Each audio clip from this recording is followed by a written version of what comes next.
All right, let's break down my biggest financial goal at the moment. So I made a video a while back saying that I wanted to buy a house every single year for 10 years straight. And that was gonna be my retirement plan. I thought if I could buy a house, rent it out, and if I was making $1,000 a month on rent, then I could have 10 houses, that'd be $10,000 a month in rent. That's $120,000 a year. Now, if I can slowly chip away and pay off all of those houses, by the time I retire, if I had those houses paid off, I would be netting at least $120,000. I would assume more because I could raise rent, but I would be netting $120,000 a year, which is plenty for me to live on in my market. And I was actually on track with this. So in 2017, I moved, and in October of 2017, I bought house number one, is what I'm gonna call it. I bought it for $185,000, and I financed about $135,000 of that, and it's a great house. What was great about this house is it had a large shop on the property, and there was actually a studio apartment in that shop that I started renting out on Airbnb. So that was house number one. About a year and a half later, I bought house number two. This one was a screaming deal. It was actually someone was renting it out to a tenant, and I actually purchased the house for $78,000. I kept the tenant in it. This would be like a turnkey rental because I was just able to take the keys, keep the tenant, and she had been paying me rent. Now on this house, I financed about $70,000. And then about a year later, I bought house number three. This house I actually moved my family to. It's in the same town. And then I converted my old house, house number one, I converted that to a long-term rental. So I had my Airbnb, my long-term rental of $78,000, that's house number two. And then house number one, I converted to a long-term rental as well. For house number three, I bought it for $217,000 and I financed $198,000 of it. House number one, I have an interest rate of 3.5% on the mortgage. House number two, I financed $70,000 of it, and I actually did this with a HELOC, which is a home equity line of credit. I liked the HELOC option on this one because I would take all of the rent that I got and I would pay down the HELOC, and that would reduce my debt pretty quickly. And then I always had that money available that if I wanted to draw on it to go and buy a new property, I could. So I ended up doing a HELOC on that one. One of the downfalls of doing a HELOC is it is a floating rate. So when I initially got the HELOC, it was a very low rate because interest rates were extremely low back then. Fast forward to 2024, it has a pretty high interest rate. I actually have that house completely paid off. So there is no debt that I've drawn on that house right now. The HELOC is still open, so if I wanted to, I could pull $70,000 from it. But right now, it makes sense to just have that one paid off so that I'm not being charged high interest. Now, house number three, I actually have a pretty killer interest rate. It is 2.99% on that house. So let's answer one of the questions that I get a lot when I'm talking about my real estate strategy is obviously I've financed these houses, and I've had people be like, man, how did you get loans on every single house? Now, one, I have a decent paying job. So I'm a CPA, I have a pretty good paying job, and that helps. But the biggest thing that allowed me to get loans on these properties is that I had lease agreements on each one. So house number two, there was a tenant and I had a lease agreement, and that lease, that her rent was completely covering the mortgage plus some, right? And so the bank was willing to lend on it because they knew I had someone that would pay the rent. Now, when I went and bought house number three, house number one had an Airbnb in the studio apartment in the shop, and I was converting the house to a long-term rental. And so I was able to show that I had income on that property enough to cover the mortgage. And so the bank was fine keeping that mortgage there. And then I jumped onto a new mortgage when I bought the house that my family moved into. Another thing that helps is when I bought house number one, I financed it using a personal residence loan, right? So that means I was actually going to live there.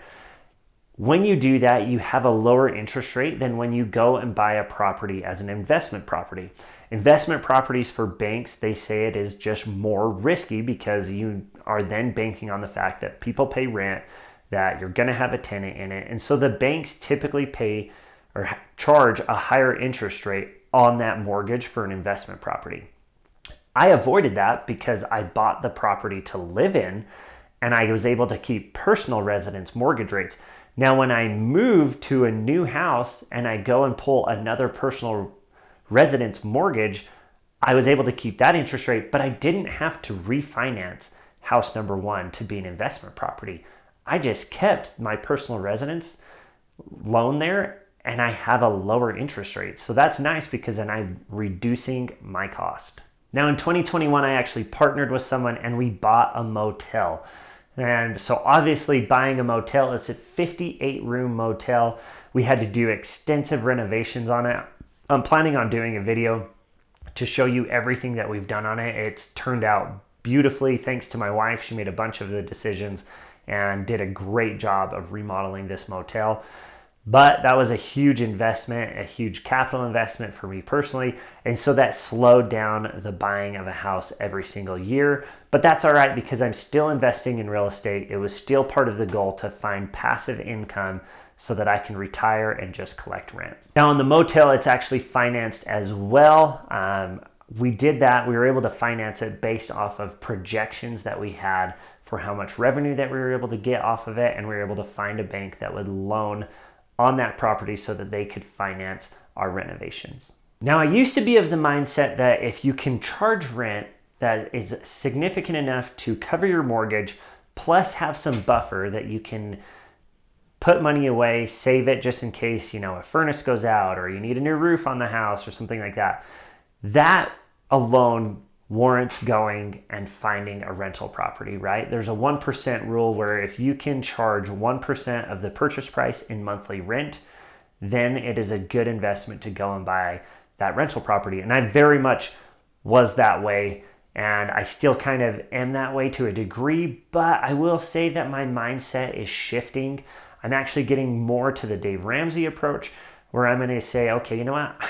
I'm not going to buy it unless I can buy it cash, right? I really want to shift and pay down my debt as much as possible. So as I said, house number 2 is actually completely paid off. House number 1, I financed $135,000 and I have about $126,000 left on that loan.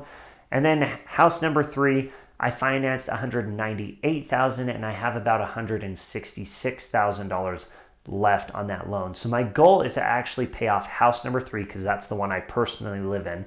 I want to pay that one off as quickly as possible. And then once I have that, I'm going to do Dave Ramsey's approach and snowball my money and go and pay off house number 1 as quickly as possible so that I am completely out of debt. Now the hotel is it's an exception. I have a partner on it. We're going to shift and do that one a little bit differently. The hotel is going to completely cover itself, but the approach is still going to be the same. Any money that the hotel makes, if we have excess on it, it is going to pay down the debt as quickly as possible. Now, once I have those houses paid off, then any excess cash that I have, I'm going to save and I will go to buy more real estate, hopefully in cash. Now you may be saying like, dude, that mathematically doesn't make sense. You have such low interest rates with 3% and 3.5% on my homes. And I agree mathematically, it would make more sense to take my money, put it into an investment that's making 8% rather than paying down a debt that's only charging me 3%. That being said, it's more of an emotional and, mental decision for me is I don't want to have to owe other people money.